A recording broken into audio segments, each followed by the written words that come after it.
All righty, looks like we're live now. Right on. That took a little bit, Well, props but to I you, think we've sir. got something happening on the internet. Hey, Darren. Hello. Welcome to Talk Recovery, everybody. Hey, Darren. How's it It going? feels a little weird not having our intro song. I It know sort of got everything's us changed. morally pumped. Every time waiting for the intro to get us onto air, but Facebook won't let us play the music. So I don't know. Maybe I can figure something out next week. I'll do a home jam. Yeah, well, everything's changed. I mean, we're accommodating.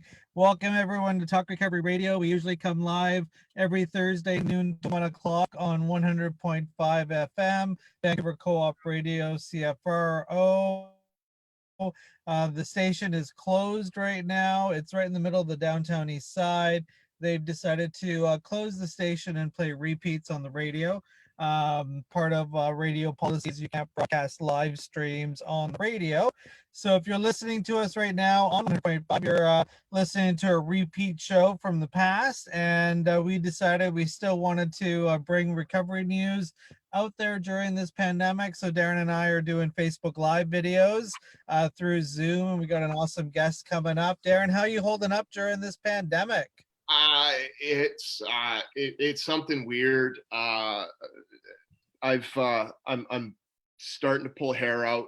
Um, I hate to be the guy to moan and complain. So many of us are stuck at home with kids. But it's been trying and somewhat difficult. Feelings like claustrophobic. Not being able to just get the kids in the car and shoot out to the pool or the playground, and just sort of break up the day a little bit. So and these Zoom meetings, I don't know how aware you are, but this is a pretty good place for this type of information. Like there's Zoom bombing going on, just like I know. people entering maybe randomly, and just because there's so many Zoom meetings for so many things going on right now. But I was on an NA meeting platform last night, and somebody, like, it was right during No. my share, and somebody started making, like, they stole the screen and then started drawing like explicit drawings. And I was trying to not lose my attention because I thought it was a friend of mine Yeah. messing with me. So I wasn't Well, you've got looking at, great friends, Darren. Great friends. Great yeah, friends. just having a fun time there. And I finally looked at the drawing, and I mean, at this moment, I can't even, like, maintain my composure. And finally, I'm like, does anybody else see this?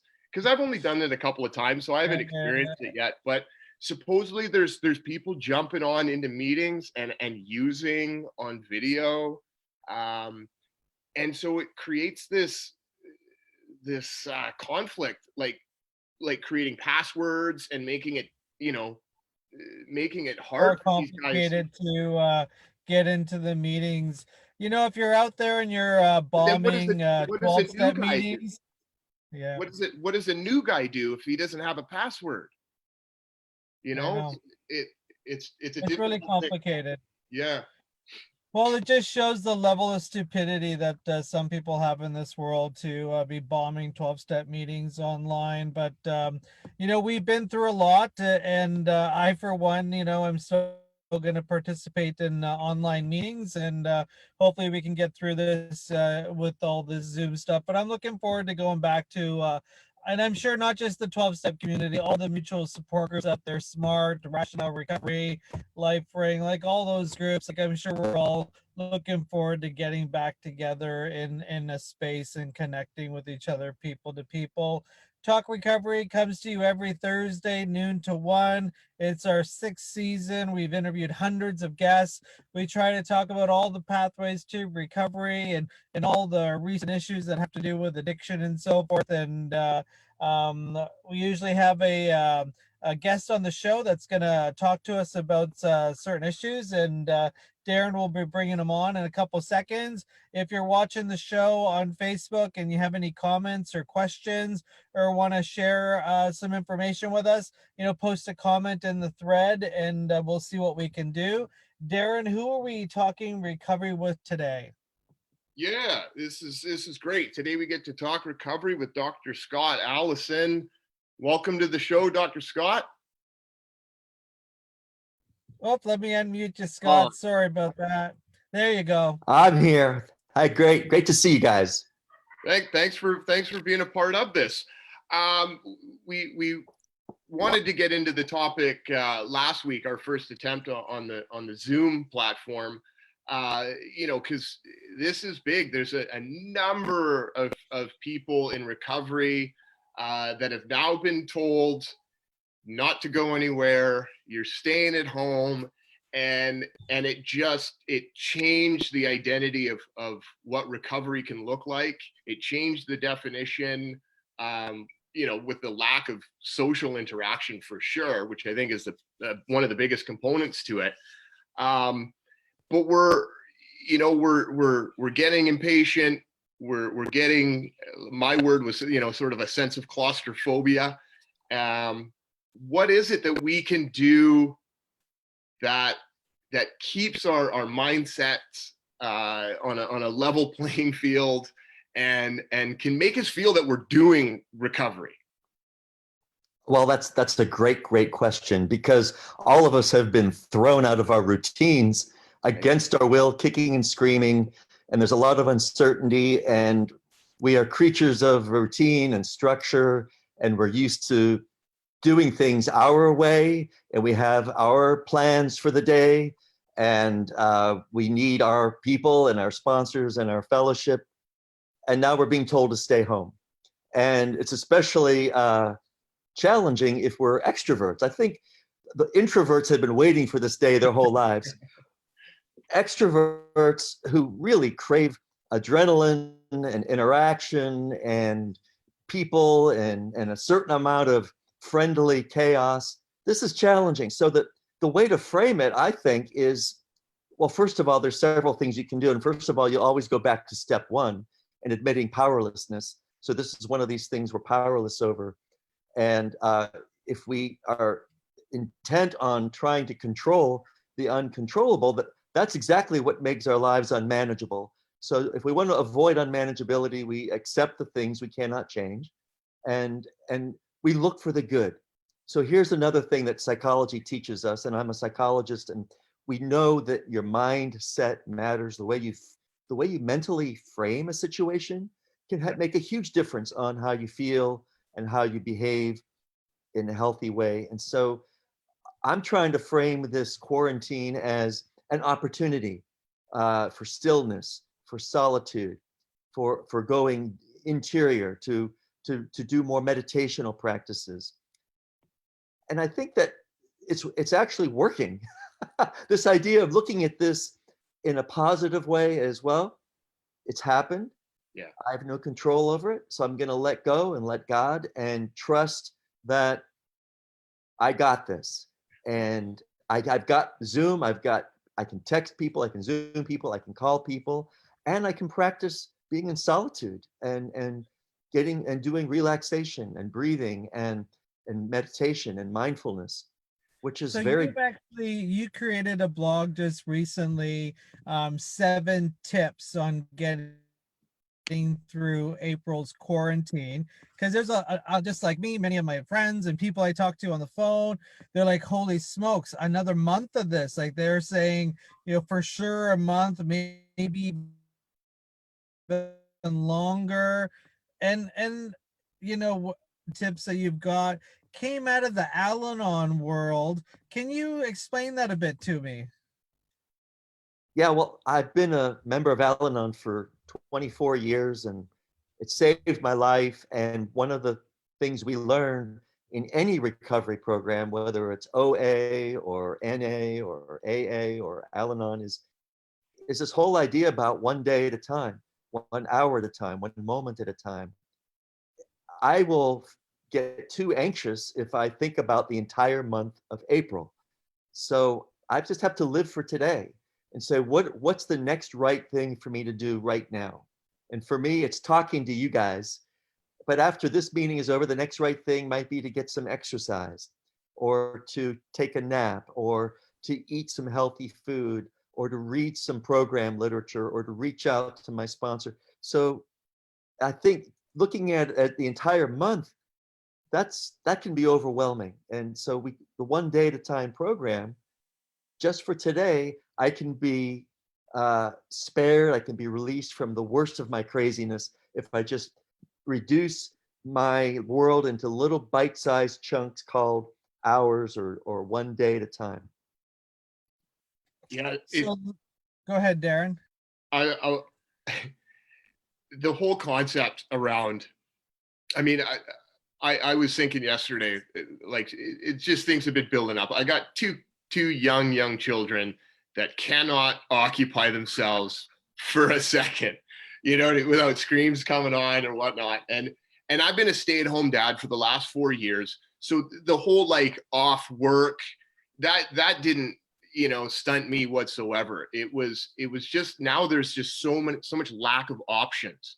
And I'm really looking forward to that moment where my wife and I can sort of break up the day a little bit. But we got to go somewhere else for the other one to have a bit of time.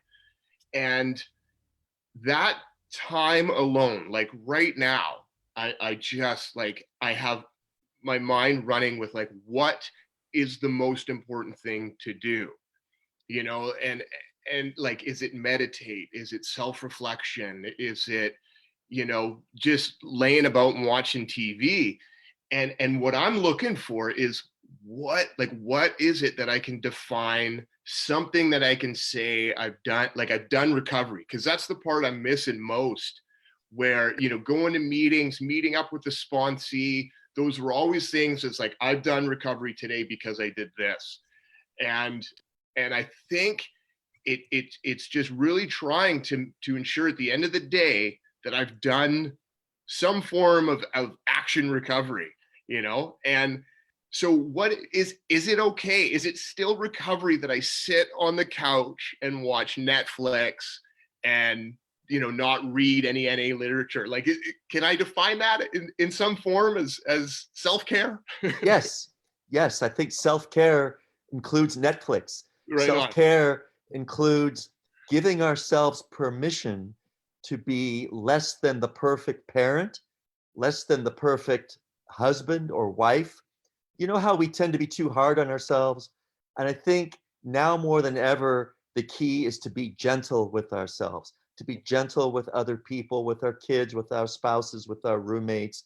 We got to be gentle, and to be okay with not doing a great job of parenting. So it's okay not to be the all-American parent for the next 30 to 40 days. Give yourself permission to put your kids in front of their devices for hours on end. That something you wouldn't normally do. Right. But you know what? You need some you time. I need some me time. So if that means compromising the image of ourselves as the ideal person, the ideal spouse, the ideal parent, go for it. Be less than perfect. Do things. Be gentle with yourself. Realize that these are unusual times. We're in uncharted territory. And I really think be gentle should be a slogan. It should be one of our recovery slogans, because we do tend to be perfectionists, and we're too quick to beat ourselves up if we're not doing everything exactly right. And I think right now it's okay to slack off in your parenting duties, and to watch Netflix and have potato chip crumbs all over your shirt, all over. Eat those potato chips, gain 10 pounds, because in May and June, you can reverse all the damage. Am I going to get out of that though? Am I going to get out? Yeah. Am I going to get out of that? Yeah, I'm working from home right now, and I did a post a little while ago. Literally around 10, I go grab a coffee at the espresso machine, and Like today I was making a bacon and cheese egg sandwich. So my routine has definitely changed. So some of your tips are, I'm going to just rifle them off for the people that are watching. Number one, letting go of control. Number D, keeping the focus on ourselves. Number four, trust. Number five, living in the present. Six, social connections. And seven, service to others. So let's focus on the trust part. Can I talk to you about trust? Because a lot of us in early recovery are probably still coming out of a little bit of psychosis, that there's all these plots out there, real or not real. But there is that whole idea of like, what is true and who's helping who and what's out there. And I mean, let alone not having a past addiction story. I mean, this is for everybody. It's not just people that are in recovery. So how can a normal person or somebody in recovery, what are some of the things that we can do when it comes to trust in this situation? Well, that's a great question. And I think for many of us in recovery, our natural instinct is to be pessimistic and to be cynical and to look for the negatives and to be a victim, to have that victim mindset. Oh, woe is me, the pity party. And I think we can all say that having those kind of negative attitudes, it doesn't work for us anymore. It might have worked for us when we were in the throes of our addiction, but what recovery teaches us is to have faith in the universe, a higher power of our own understanding, to trust that there's something bigger than us, wiser than us, smarter and greater than us that's really in charge. And it's not us, it's something bigger than us that's got us, that's got our backs, that's got things under control. And it may not seem like things are under control. It may seem like all hell is breaking loose. But I think what the spiritual gurus throughout the ages have taught us is that no matter what's going on at the surface of the ocean, that at the depths of our being, all is well. That in the big picture, in the grand scheme of things, God's got this covered. Our higher power, the universe, has got this. And if we just trust that there's some purpose behind this, that some good will come out of this, because we know, I think you guys can agree that some of the darkest times in our lives have produced miracles. But while we were in the dark times, we couldn't see the miracle. We could only see the miracles later on afterward, looking back. And so if we just trust that there will be miracles coming out of this, there will be good, because that's always happened to us in the past, that the bad shit that happened to us earlier yielded some amazing things. It gave us the fellowship, it gave us the steps, it gave us the beauty, the miracle of our program and our recovery. And so this takes trust, and it takes optimism and faith. And step two says that we can come to believe that something greater than ourselves can restore us to sanity. And we can tweak that a little bit to say that we can come to believe that a power greater than ourselves can restore the world, the universe, to health and sanity. And it just takes time. Nothing worthwhile and amazing ever happens overnight. Things take time. There is a process. And so there's where patience and trust go hand in hand. And so that's why we live one day at a time, because all we can handle really is the present moment, staying in the present and just doing the next right thing, knowing that things will get better, because they do, and they will. And do you think? I mean, I'm starting to try to look at the positives, as you say. I mean, the news is it's just too much, and one of the things that I'm preparing for is the day when I know somebody that's going to get it. And that scared me. I mean, yeah, if they're older or at risk, the fear of them passing is very real. But I know somebody in Australia that had gotten it and were able to get through it without having to go be hospitalized.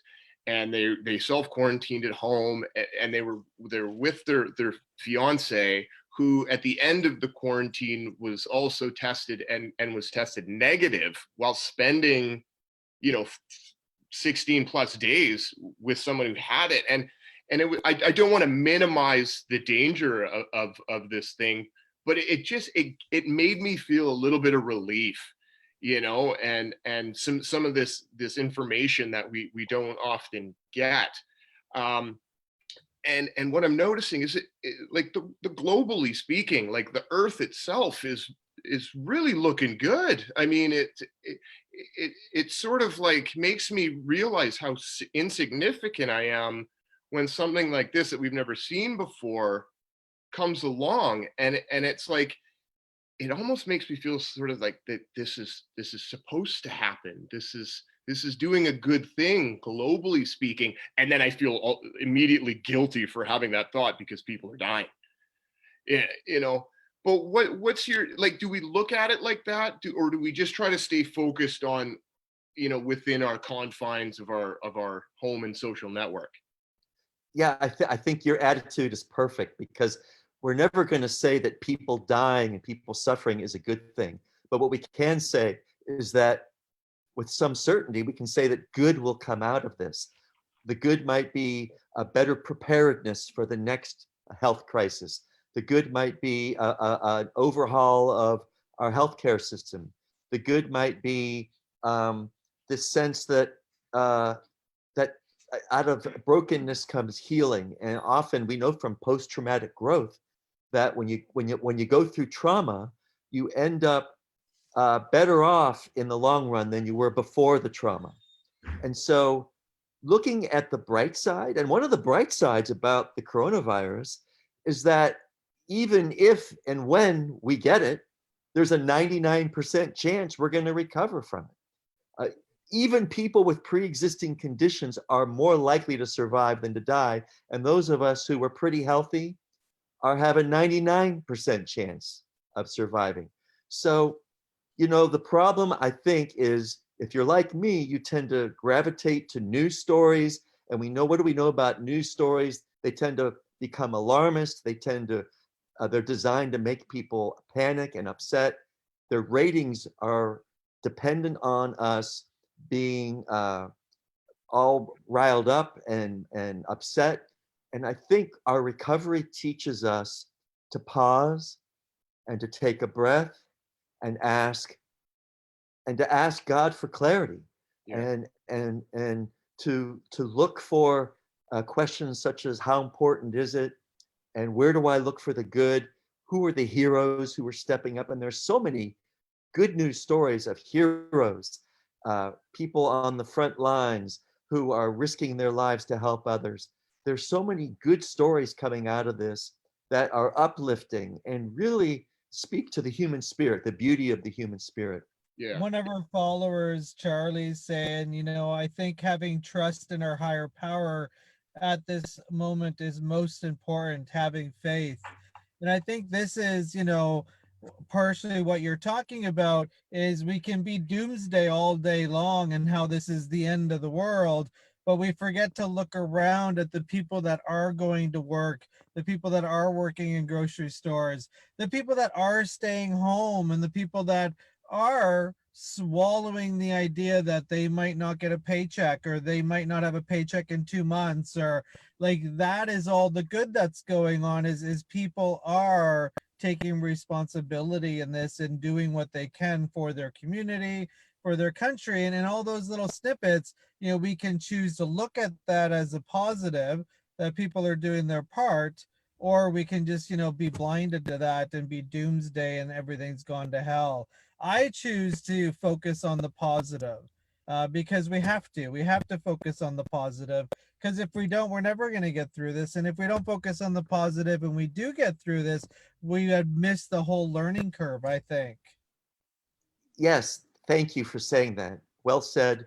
And let's not forget that psychology research shows that optimistic people cope better with adversity than pessimistic people. I've had pessimists in my life saying, well, if I expect the worst, then I won't be as upset when the worst happens. When the research shows that optimists are much better at rolling with the punches and dealing with adversity and coping with stress than pessimists are. And so there are good reasons to have faith and to trust our program. Remember, our program literature says that our higher power is doing for us what we cannot do for ourselves. It doesn't say that except for pandemics. It doesn't say with a little footnote, oh, except during quarantine. Right. It says in all situations, we can be restored to sanity. It doesn't say except when there's pandemics or quarantines. We can be restored to sanity. This is a healing world. This is a miraculous world where bad things happen, but human resilience is extraordinary. We underestimate how much resilience we do have, and we will bounce back from this. And I have faith that we can use this as an opportunity to practice our programs, get closer to God, become more spiritual, become more humble, and improve our conscious contact with God. Well, and I think one of the biggest obvious notions that have come out of this is how much distraction there was in one's life without anything really going on, just in the day-to-day, going to work, sitting in traffic, hitting a meeting, coming home, cooking dinner, watching a little TV, blah, blah, blah, blah, blah. Like it's very rare that we get forced into this self-isolated, self-contained environment where we're just sitting with ourselves. I mean, I know intrinsically, I try to avoid that on a subconscious level. I don't want to be left alone to really assess where I'm at emotionally, mentally, all the things that I've caused harm during the day. I'd rather just distract myself. And I think a lot of people through this movement are being forced to see how fearful they are at the core, how anxious they are, how much they scrutinize themselves for their parenting, and it's not pretty to sit with. And I love these tips and some form of guidance, or to read something that allows us to say, that's okay. That's okay if you realize you're all those things. That's recovery in and of itself, is to realize those things. And then what, right? I mean, I guess that's the thing, is without being able to go out in the day and help your sponsee or help your neighbor, it's hard because you're trying to avoid people. How is it, like, what are some things that we can actively do within our community that's still responsible, that can allow us to sort of, if we find something we don't like about ourselves, that we can go out and sort of change? Right. And so I'm really glad you mentioned that, because let's remember that discomfort is not the enemy. We often think, oh, I want to be comfortable all the time. Yeah. Well, it turns out that growth doesn't happen when we're comfortable.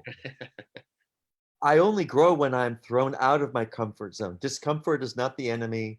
This is an opportunity to try new things, to get closer to God, to try new spiritual practices. And I'm glad you mentioned reaching out and trying to help the situation. We can help the situation by staying home, by texting people. Like this morning, I texted a dozen of my program friends and I said, hey, I'm thinking of you, just checking in, I just want to know how you're doing. Hang in there, buddy. And then we get some text going back and forth, and we're cheering each other on. And maybe we're setting up a phone call meeting or a Zoom meeting. So there are ways we can reach out and connect and feel connected with the community, because isolation, we don't have to be isolated even though we're alone. Alone is a Isolation's a state of mind. Okay. But let's remember, with technology, we can stay connected to people. And we got to do that. That's so critical to our recovery, is to feel like we're still part of the recovery community and we're in this together and we're supporting each other and we love each other. And we will get through this, but one day at a time. It's got to be in little bite-sized chunks. So just for today, you can ask yourself and ask your friends, just for today, what are you doing to take care of yourself and to keep your recovery going? And it's a wonderful thing to share ideas and to build on it and to have faith that this is a process, and the discomfort we're feeling has a bigger purpose, and that we don't have to fight it. We can embrace it. Remember, resistance is not helpful. Embracing it, accepting what's going on, acceptance and embracing what's going on, and using it rather than fighting it. It's kind of like an old martial arts strategy.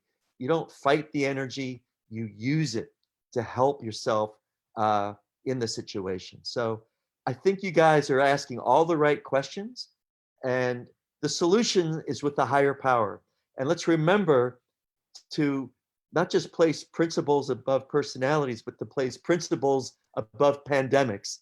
I think that should be our new model, to place principles above pandemics. I like that. I'm definitely using that one.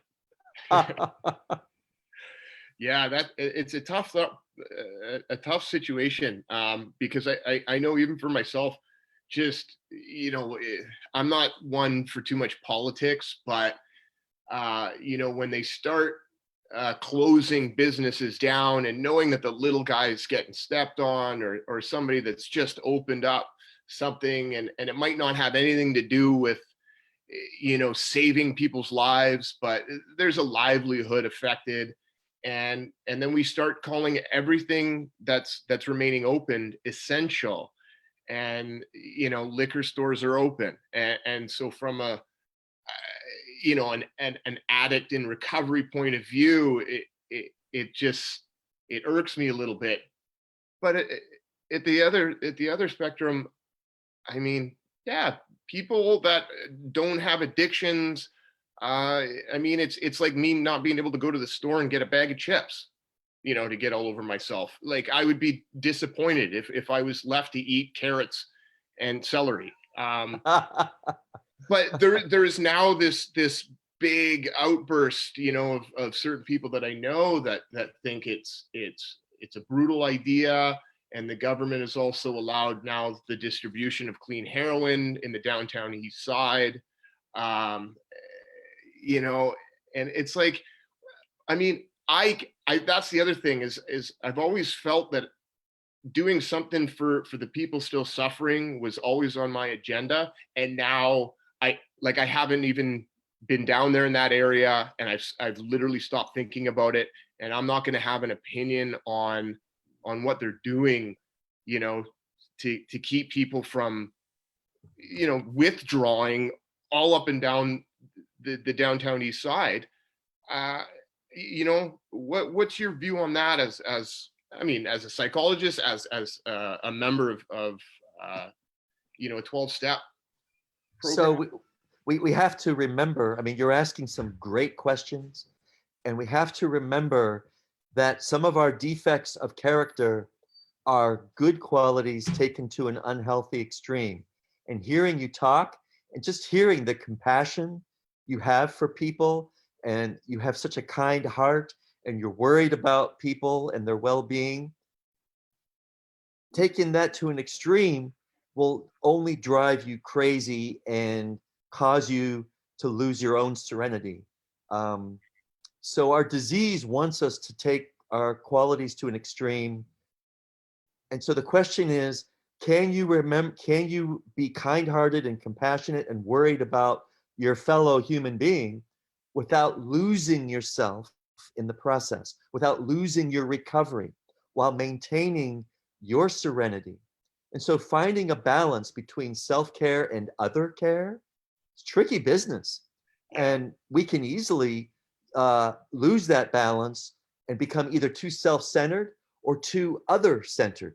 And either is bad. So we have to kind of rein ourselves in and recognize how little control we have over what's going on. Let's remember that every suffering person out there right now, suffering with the virus, suffering financially, suffering with addiction, every suffering person has their own higher power watching over them right now. And I am not it. So they have a higher power. It's not me. And I can trust that their higher power is taking care of them the way mine is taking care of me. And I have to let go of a lot of stuff, or I will be too upset and too full of the disease in my own mind to take care of myself, to take care of my family. So first things first, that's a slogan. First things first tells me, all right, who's the most important person I can take care of besides myself is my immediate family. And that might be all I can do right now. And I've got to let go of trying to fix other people or fix what the politicians are doing. So this is all about managing our lives and not being too overwhelmed with things we cannot control right now. Mhm. Trying to figure out what it is that you can control and can't control. Um, One of the other topics that I was thinking of too is our relationship with codependency during a period of isolation and staying 6 feet apart from people and so forth. It really brings in the whole, like, you just want to be with people, you just want to you question what your role is in this world. And how do you cope with that? Like, how do you figure out, like, part of your tips is all about social connections and service to others, but then at the same time it's like you can't do what you've been taught to do, to be with others and to hang out with others and so forth. And I find a lot of that has to do with codependency. It's just like I thought I had a healthy relationship with giving back, but was it that healthy? Because I'm freaking out right now that I can't do certain things. Where's that conversation go? Ah, the step one prayer, the step two prayer, the step three prayer, where you ask for your higher power for help, uh, accepting the things you cannot change, and gaining the power to change, the courage to change the things you can, because this is not easy. And the right now, praying for the wisdom to know the difference between what you're called to do, what you feel called to do, versus what you're not called to do, and what what if you try to do it will drive you crazy, it will set you back. So there are no easy answers here, and everyone answers the serenity prayer differently. So what I think I can control may not be what you think you can control. We're all different, and it's all between me and my higher power. And what is my what that's why in step 11 we're asked to pray for knowledge of only knowledge of God's will for us and the power to carry that out. And it's not we're not praying for what I want to happen. We're not praying for my will, we're praying for God's will. What is God's will for me right now? And we Mhm. each get different answers to that prayer. And it's not one size fits all. And it might be a little trial and error in terms of what you think you're called to do versus what you're not. Sometimes we'll try to do something that we think we're called to do, and it ends in disaster. And then we realize, oh, I guess I wasn't called to do that after all. And we learn, and we let go of the urge to beat ourselves up, because none of us are perfect. Remember, the step 10 doesn't say if wrong, we promptly admit it. It says when we're wrong, we promptly admit it. So we're going to make mistakes. And again, being gentle with ourselves is so key here, because we're imperfect people living in an imperfect world, and we're just trying to do the best we can. And we're gentle with ourselves and with others, and we trust that things are going to work out. And it might suck for a while, but if we accept what we cannot change and realize that there's a bigger picture, that our higher power is is in charge of bigger issues than we can even wrap our puny little minds around, then we'll be okay if we just accept that my little world is all I am in charge of right now. What's the next right thing for me to do to take care of myself? Is it eating right? Is it sleep, getting enough sleep? Is it getting exercise? Is it taking care of my kids? What's the next right thing for me to do? Because if I try to fix the world, I will I will drive myself crazy. You'll My just go world will become crazy. You'll go crazy for sure. my life will become unmanageable if I try to take on the world's problems. So that's Yeah. why we have to manage our lives in with one day at a time, little bite-sized chunks. What's the next right thing for me right now? So for those of you that are joining us on Facebook right now, this is Talk Recovery Radio. We come to you live every Thursday, noon to 1. If you're listening to us on the radio, sadly, that's a repeat show because we can't stream live video feeds into the studio. Our studio's in lockdown mode right now. So thanks to all our fans, 6 seasons of shows, hundreds of guests. Hopefully we'll be back in the studio. They're saying around April, the end of April. We'll see if that happens. Dr. Scott Allison's on the air with us right now. And one great concept here, though, is these tips and steps aren't just for people in recovery. I've always said this all the time. It would be great if the entire planet did a set of steps, and you're encouraging and saying as well, like this could be for people that aren't in recovery too, like learning how to be powerless and learning how to let go and finding, you know, I always love this part, finding the power within. Once you admit that you're powerless, you're not powerless anymore. Exactly. And I like what you said about the 12 steps being applicable to everyone, whether you have an addiction or not. Um, the Psychology Today article that I wrote on how the wisdom of our recovery programs can help everyone during this time, that Psychology Today article has gotten over 100,000 views, which tells me that there's something about our 12-step programs that people are thirsting for right now. People are hungry for the wisdom and the genius of our 12-step recovery programs. I really believe that. Very well put. Very well put.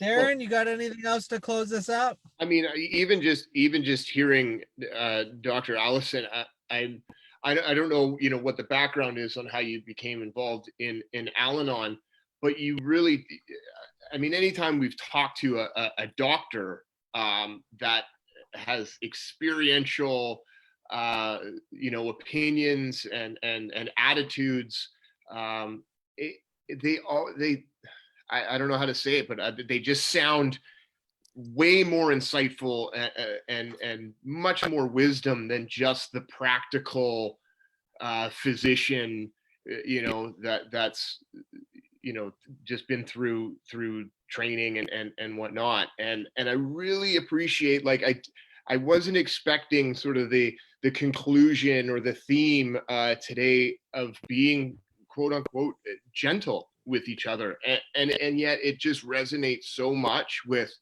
you know, the questions of, are we doing enough and what more can I do? I feel like I can't do much, you know, all by myself and just my immediate family, but like just being gentle towards everything and anything. It can only, it's like what is the human race responsible for during this thing that Mother Nature has put out there and that we cannot control?